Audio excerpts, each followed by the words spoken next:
పెద్ద షాపింగ్ ప్రపంచం సిఎంఆర్ మన కరీంనగర్ లో ప్రముఖ సినీ తారలచే ఆగస్టు 9న గొప్ప ప్రారంభం. ఎస్, నేను బిఫోర్ మీకు ఒక ప్లేస్ చూపించాను కదా, అలాంటి ప్లేస్లు ఒకటి కాదు, రెండు కాదు, మూడు కాదండి, దాదాపు మీకు హెలికాప్టర్స్ కనిపిస్తుంది చూడండి.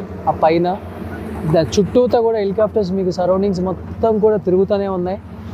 ఎప్పటికెప్పుడు నిఘా పెట్టి చూస్తూనే ఉన్నారు. మళ్ళీ ఇంకొకసారి ఇలాంటి ఒక ప్రళయం సంభవించబోతుందా, అసలు ఏంటి అనేది కూడా ప్రతిదీ కూడా చిన్న చిన్న జాగ్రత్తలు కూడా తీసుకొని, ఎందుకంటే కొన్ని వేల మంది లోపల రెస్క్యూ టీమ్ అనే వాళ్ళు పనిచేస్తూ ఉన్నారు.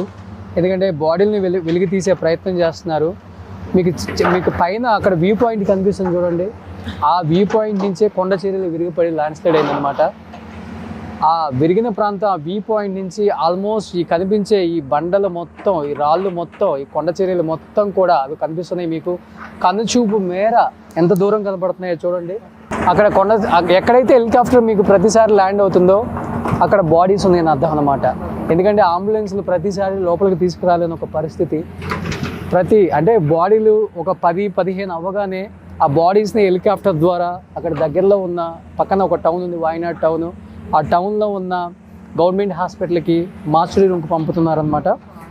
సరే, మీకు లోపలికి వస్తే అర్థమవుతుంది. ఇంకా ఇక్కడ అంటే ఎన్ని ఇళ్ళు కూలిపోయాయి ఇక్కడ మీకు అర్థమవుతుంది క్లియర్గా చూస్తే. కార్లు కూడా కొట్టకొచ్చాయి. కారు పార్ట్స్ మీకు ఇక్కడ కనబడుతున్నాయి చూడండి. అంటే మనుషులు మాత్రమే కాదు, అంటే చాలామంది చెప్పారు, నేను కూడా కొన్ని చూశాను. మొండాలు ఒక చోట ఉన్నాయి, తలలో ఒక చోట ఉన్నాయి, బాడీ ఒక చోట ఉంది, కాళ్ళు ఒక చోట ఉంది, చేతులు ఒక చోట ఉన్నాయి. అలానే కార్లు కూడా మీకు కనబడుతుంది. కార్ అక్కడ కంప్లీట్గా కారు చూడండి. అక్కడేమో బ్యాక్ పార్ట్ ఉంది, ఇక్కడేమో ఫ్రంట్ పార్ట్ ఉంది. టైర్లతో సహా మొత్తం ఎక్కడికెక్కడికి ఊడి మొత్తం వచ్చేస్తున్నాయి. మీకు అన్ని చోట్ల ఇదే విధంగా ఉంది. కార్ల పరిస్థితి, మనుషుల పరిస్థితి, మూగజీవాల పరిస్థితి. ఒకసారి చూడండి మొత్తం ఎంత లోతున ఊరు లోపల మట్టి లోపల పాతుకుపోయిందో, కూరుకుపోయిందో, ఎన్ని ఇల్లులు కింద ఉన్నాయో మనకు అర్థమవుతుంది క్లియర్గా. ఆ కనిపించే ప్రాంతం నుంచి మొత్తం కూడా ఒక నదిలాగా ప్రవహించి, అంటే మనం వాటర్ ఫాల్స్ని ఎంతగా ఎంజాయ్ చేస్తాం, ప్రతి చోటకి వెళ్ళినప్పుడు వాటర్ ఫాల్స్లో మనం స్నానం చేయటం, అంటే వాటర్ ఫాల్స్ని అంతగా ఎంజాయ్ చేస్తాం. అలాంటి వాటర్ ఫాల్స్ అండ్ అలాంటి ఒక కొండ చర్యలు విరిగి పడితే ఆ ప్రళయం ఏ విధంగా ఉంటుందో కళ్ళతో చూస్తే అర్థమవుతుంది. ఎప్పుడు కూడా మనం దాదాపు ఇన్ని సంవత్సరాలు ఎప్పుడు చూడలేదు. 2019లో కేరళలో ఫ్లడ్స్ వచ్చాయి కూడా. ఆ ఫ్లడ్స్ వచ్చినప్పుడు కూడా దాదాపు 120 మంది 130 మంది మాత్రమే చనిపోయారు. ఆ ఫ్లడ్స్ వల్ల చనిపోయారు. అండ్ కేరళలో కూడా మనం చెన్నైలో కూడా ఫ్లడ్స్ చూసాం, చాలా ఫ్లడ్స్ చూసాం, ఇల్లులు మునిగిపోయాయి.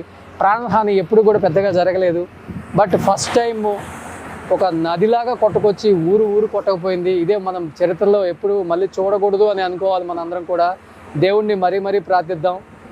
ఎందుకంటే ఇలాంటి సంఘటనలు జరిగి ఇలా వేల కొద్ది ప్రాణాలు విడుస్తుంటే చూడటానికి టీవీలో మనకి నిజంగా 2 కళ్ళ మట్టి నీళ్ళు కారిపోతూ ఉన్నాయి ప్రతి ఒక్కరికి కూడా. ఈ ప్రాంతంకి వచ్చిన తర్వాత నాకు అర్థమైంది ఇక్కడ ఇంత ఘోరమైన ఒక సంఘటన జరిగింది ఏంటి అని. కొన్ని వేల ప్రొక్లైన్స్ బాడీని తీస్తున్నాయండి. అక్కడ చెప్పారు ఆల్రెడీ 300 బాడీలు తీసాము, చిన్నపిల్లలు, పెద్దవాళ్ళు, వాళ్ళు వీళ్ళు తేడా లేకుండా ప్రతి ఒక్కళ్ళు బయటపడుతున్నారని చెప్తున్నారు. ఇంకా మీకు కనుచూపు మేర అంతవరకు కూడా ఊరుంది.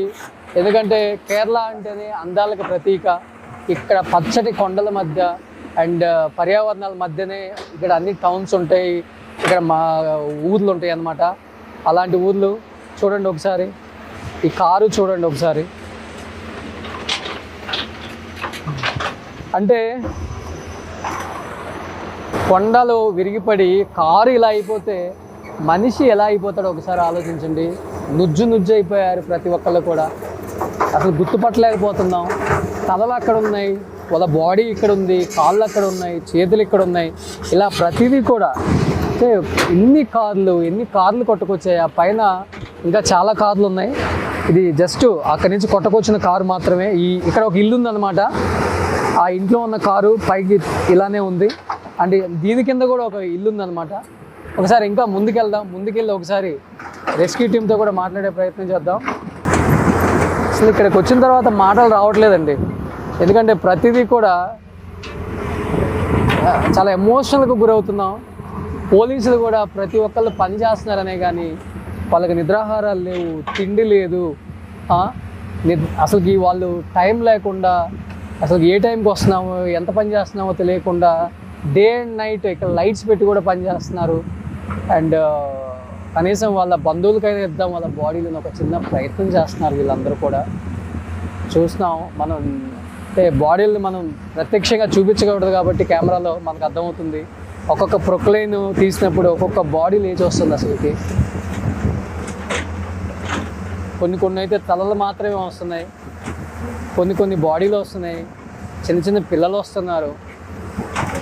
మన కళ్ళతో చూడలేని ఒక సంఘటన ఇదని చెప్పుకోవచ్చు. నిజంగా మన కళ్ళ ముందు ఇన్ని బాడీలు,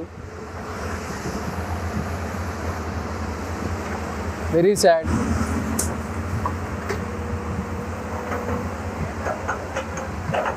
ఒకసారి ముందుకెళ్ళి చూద్దాం. ఒకసారి చూశారు కదా ఇలాంటి కార్లు, మొత్తం ఇల్లులే లేవు, ఇంకా కార్లే ఉందండి, మనుషులే లేరు ఇక్కడ.